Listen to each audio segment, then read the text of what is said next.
കൊല്ലം ജില്ലയിൽ 11-ൽ 2 സീറ്റിൽ വിജയിച്ച LDFന്റെ മിന്നും വിജയം വിവാദങ്ങളെയും നുണപ്രചരണങ്ങളെയും തോൽപ്പിച്ചുകൊണ്ട് കൊട്ടാരക്കരയിൽ കെ.എൻ. ബാലഗോപാൽ വിജയിച്ചത് 1012 വോട്ടിനാണെങ്കിലും കേരളത്തിലെ 3.5 കോടി ജനങ്ങളുടെ പിന്തുണയുണ്ട്.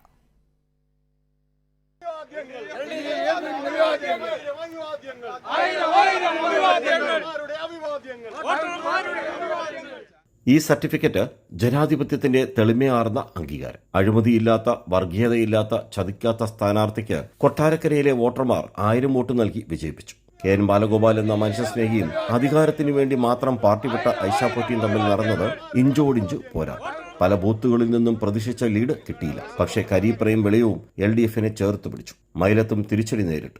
എന്നാലും അവസാന റൗണ്ടിൽ കെ.എൻ. ബാലഗോപാൽ UDF ആധിപത്യമുള്ള ബൂത്തുകളിൽ നിന്ന് തന്നെ ലീഡ് നിലനിർത്തി. ചതിക്കും വഞ്ചനയ്ക്കും ചുട്ട മറുപടി നൽകി. അതേസമയം NDA സ്ഥാനാർത്ഥി രശ്മിക്കും പ്രതീക്ഷിച്ച വോട്ട് കിട്ടിയില്ല. പല ബൂത്തുകളിലും BJP വോട്ടുകൾ ചോർന്ന് UDF സ്ഥാനാർത്ഥി ഐഷാപ്പൊട്ടിക്ക് പോയി. തീർച്ചയായിട്ടും ഭരണവിരുദ്ധ വികാരമാണോ ഇല്ലയോ എന്നുള്ളതല്ല പ്രശ്നം. ഇടതുപക്ഷ ജനാധിപത്യ മുന്നണിക്ക് അനുകൂലമായിട്ടല്ല ജനങ്ങൾ കൂടുതൽ ചിന്തിച്ചത് എന്നുള്ളതാണ്.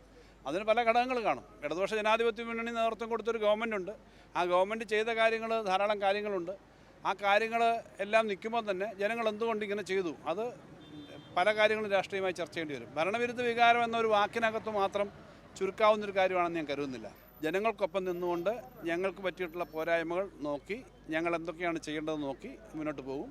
പുനലൂർ ഒരിക്കൽ കൂടി ഇടതുപക്ഷ മണ്ഡലമാണെന്ന് തെളിയിച്ചു. LDF സ്ഥാനാർത്ഥി അജയപ്രസാദ് 22,000-ലധികം വോട്ടുകൾ നേടി കരുത്തുകാട്ടി. കൊട്ടാരക്കരയിലെ വോട്ടർമാർക്ക് നന്ദി അറിയിച്ച് കെ.എൻ. ബാലഗോപാൽ കൊട്ടാരക്കര നിയോജക മണ്ഡലത്തിൽ ഉടനീളം തുറന്ന ജീപ്പിൽ സഞ്ചരിച്ച് അഭിവാദ്യം അർപ്പിച്ചു. സത്യസന്ധതയ്ക്കും വികസന പ്രവർത്തനങ്ങൾക്കും ക്ഷേമ പ്രവർത്തനങ്ങൾക്കും കൊട്ടാരക്കരയിലെ ജനങ്ങൾ നൽകിയ വിജയമാണ് കെ.എൻ. ബാലഗോപാലിൻ്റേത്. ക്യാമറമാൻ രാഹുൽ ചന്ദ്രനൊപ്പം രാജ്കുമാർ.